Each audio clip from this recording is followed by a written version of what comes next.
The story begins in the year 1235. We are shown a Christian city where many people have gathered near a bridge. There 3 women are going to be punished. These women have been accused of doing black magic and worshipping the devil. This was the time when women were punished by accusing them of such things. The soldiers put a rope around the neck of those 3 women. A person with an old book in his hand tells them that if you all confess your crimes, then your soul will be forgiven. One of the women who was crying a lot and begging for her life says, "Yes, I confess that I worshiped the devil and tried to do black magic." The second woman says, "I just made and sent medicines, I never did black magic." But the third woman was not afraid at all. She looked at the priest and said, "You will burn in hell." After this, those 3 women are hanged and their bodies are immersed in water. Everyone starts leaving from there. Then the priest tells the soldiers that we cannot leave them like this. We have to take these bodies out so that I can read the mantra from my years-old book, but the soldiers say that now she will not come alive again and go from there. The priest knew about this curse, so in the evening he alone starts taking out those corpses one by one from the water and tries to purify them by reading mantras on them. When he is taking out the 3rd corpse, the weight of the corpse is so much that the priest himself falls in the water. As soon as he comes out of the water, the 3rd woman becomes alive, but that woman in the form of Satan burns his book and hangs the priest from the same bridge. The scene is cut here. After this, the story moves forward 100 years. Now we are shown that Christianity is spreading all over the world, and along with it big wars are taking place.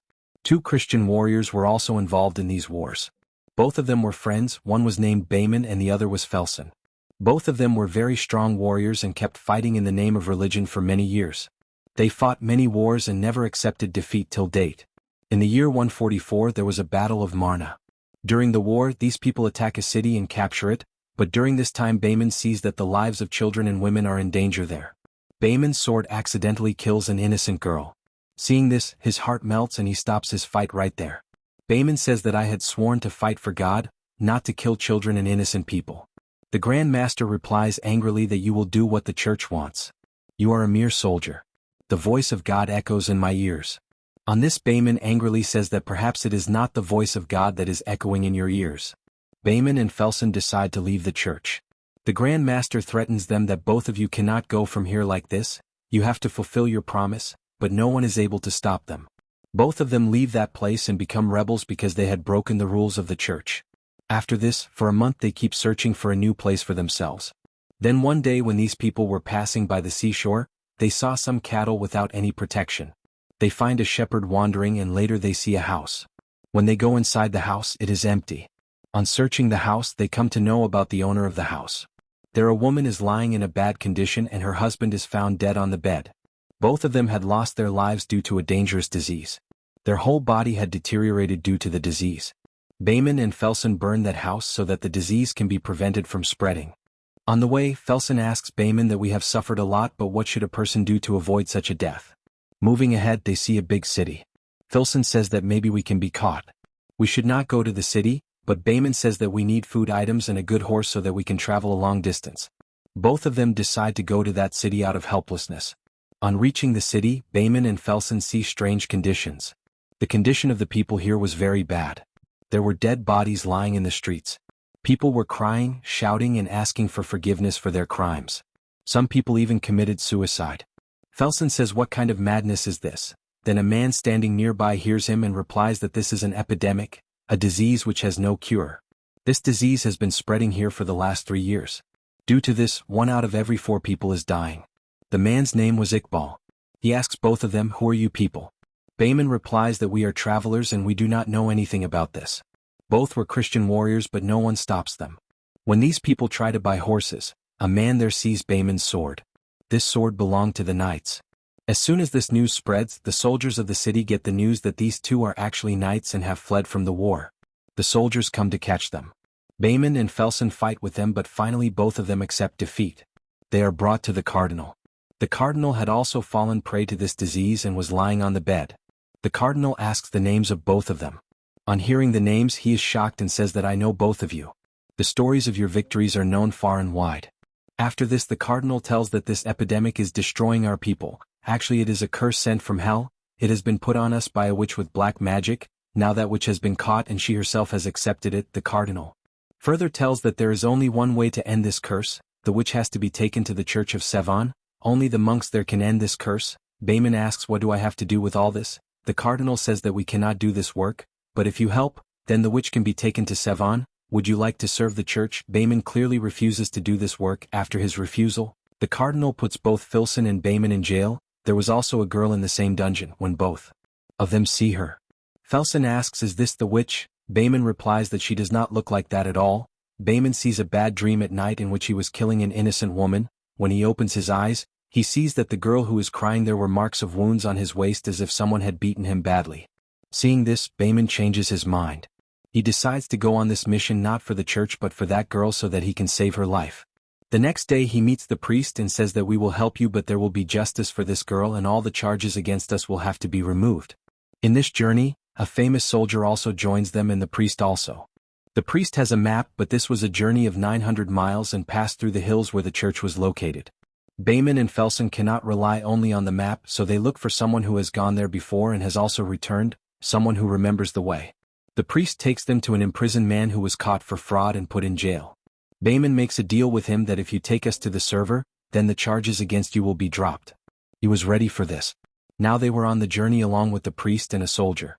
There was a man showing the way and they were going to take the girl in a buggy made of Sulla. When these people go to the dungeon to take her, she attacks them, but Filson knocks him unconscious and then takes her away. As soon as they leave the city, the cardinal of that place also dies. While walking, the man who was showing the way was looking at the girl, so he asks the priest, "Is she deceiving us?" The priest explains to him, "Divert your attention somewhere else, she is just trying to scare you." The priest says, "How do you know that this girl is a witch and the one who cursed is also the same?" The priest says, "She was found in the village, she was saying such things that no one was able to understand, and as soon as she was brought to our city, after 7 days the epidemic spread. Wherever she passed, the same situation happened there." While walking, Bayman and Filson also have a conversation. Filson says someone is following us. When they stop, they catch him. The priest says that he is a criminal working for the cardinal. His name is Kay.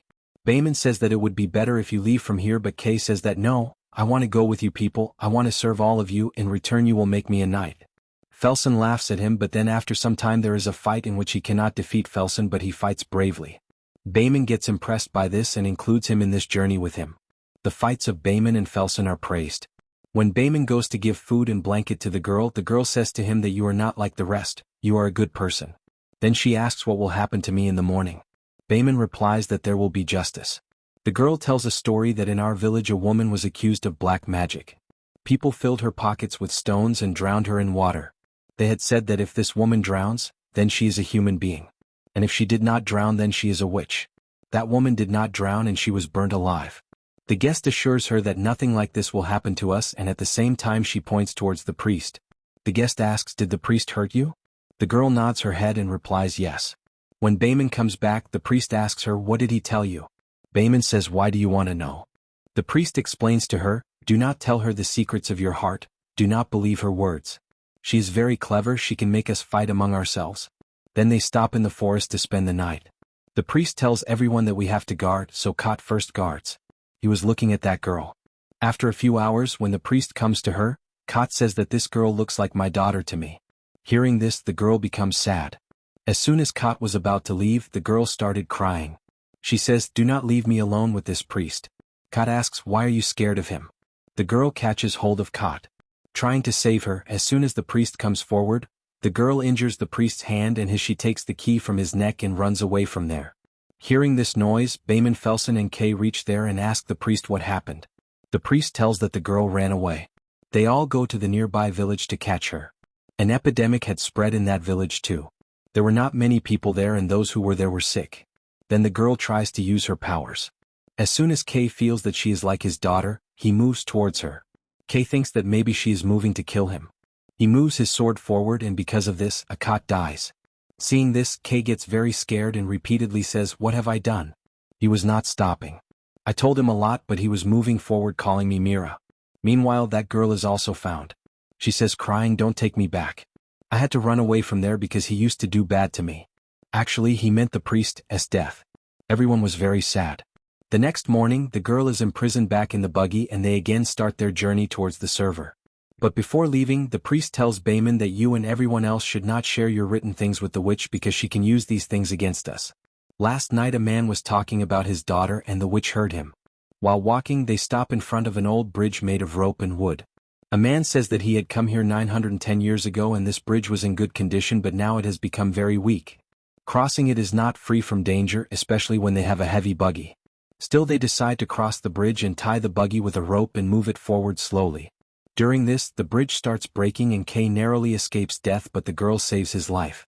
Somehow they cross the bridge, but as soon as they reach the other side, the bridge breaks completely. After crossing the bridge, they enter a dangerous forest where the path was not visible at all. Out of helplessness, they decide to spend the night in the forest. At night, Bayman goes to the girl and thanks her.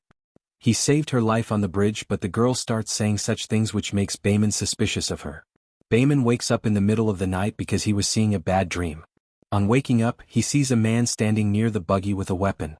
Bayman is shocked to see him and he says that because of her we will all die, kill her, get rid of her, no one will stop us. Then Felsen comes there and snatches the weapon from the man's hand. At the same time, the girl is listening to their conversation. Suddenly she starts making sounds like wolves. Before anyone could understand anything, the wolves attack them. While running away from the wolves, a Marg becomes their prey and they are unable to save her. Bayman is very sad about this. The next morning he decides to kill the girl, but the priest comes in between and says that I will not let you do this. Bayman pushes him away. Then Felsen comes there and tells Bayman that the destination is near, we have reached the break. Bayman changes his mind and continues his journey towards the church. On the way, Felsen says that when all this is over, I would like to go to the place where I was born. When they reach the church, they see that all the monks there have died due to the epidemic. The father picks up a prayer book and now he is the only one left. He tries to read some mantras on the girl, but then the real secret of the girl comes out. She starts telling everyone's past. Bayman realizes that he is trying to save the life of an innocent girl to hide his sins so that he does not go to hell.